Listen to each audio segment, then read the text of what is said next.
The fact that the titles of 2 of her previous novels contained the word girl was decided, after much discussion, to be a non-issue, even a boon. I continued to call my parents every Sunday. Conversations that increasingly became exercises in dissembling. I told them I'd begun attending yoga classes in the evenings. "That's wonderful, sweetheart," my mother said. "Yoga is supposed to be great for your alignment," my father said. I'd intended to convince them, but was still irritated by how easily they'd been fooled. The reality was that my evenings were now almost wholly devoted to Clive. I would linger around the little suite until he departed, then follow him. Clive Richardson, I learned quickly, was a walker. He might stroll for an hour, even 2, before heading home.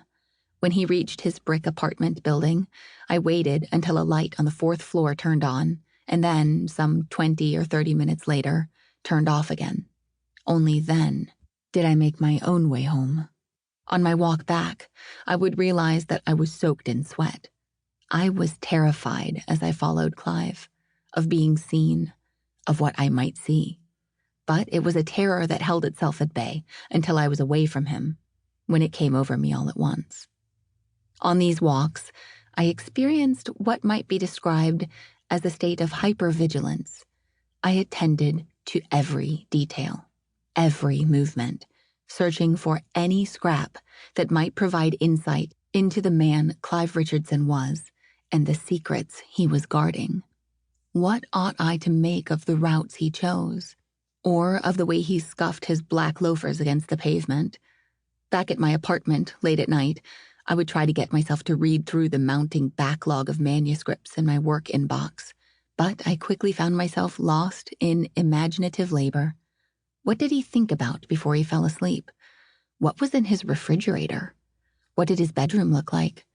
I pictured a stark, simple room, a rough-hewn wood floor, a simple twin bed, a small wicker chair. This mental picture had arrived fully formed, which I took as a testament to my imaginative powers. A few years later, on a visit to the Orsay, I would realize that the image was not even mine. It was Bedroom in Arles, Vincent van Gogh. It wasn't only Clive's actions I attended to.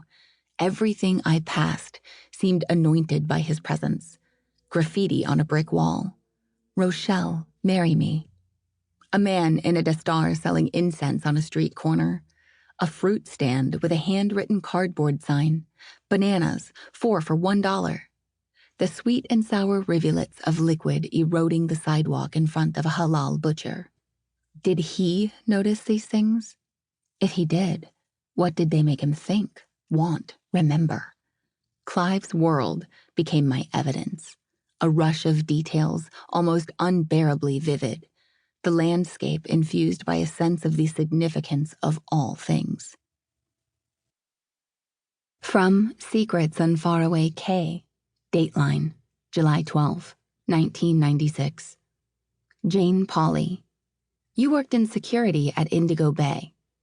Harold Moses. Nods.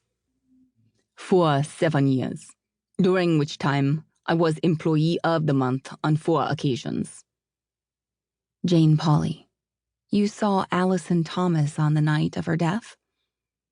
Harold Moses. I certainly did, Miss Pauley. Jane Pauley.